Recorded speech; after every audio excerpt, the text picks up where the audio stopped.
It was a rainy afternoon when I stumbled upon the puddle in the alleyway, the one nestled between the dilapidated bookstore and the rundown cafe. I was in a hurry, the raindrops pelting down like tiny bullets, but something made me stop. A flicker of movement caught my eye, and I glanced down. My reflection was there, soaked hair, tired eyes, the usual, but then it did something that made my heart stutter. It smiled. It wasn't a mirthful smile, not the kind you'd expect from a reflection mimicking your every move. It was a grin that stretched too wide, twisting in a way my own mouth couldn't possibly manage. The rest of the day, I couldn't shake the image from my mind. I found myself replaying the moment as I sipped my coffee in the cafe, peering out the window toward the alley.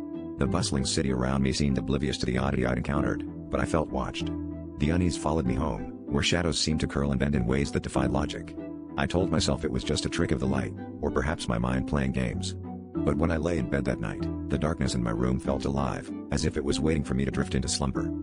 Sleep didn't come easy, and when it did, it brought with it a dream, so vivid it felt real. I stood once again by the puddle, the rain a steady drumbeat. This time, my reflection beckoned me closer, its hand reaching out from the water's surface. Panic surged through me, but my feet moved of their own accord, drawn toward the puddle's edge.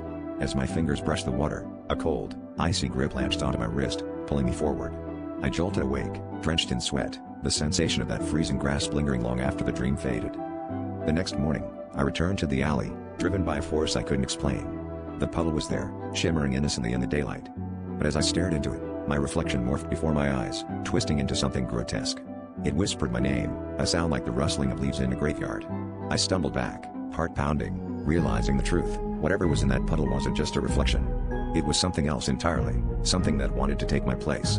As I turned to leave, I felt a cold presence at my back, a sinister smile echoing in the depths of my mind.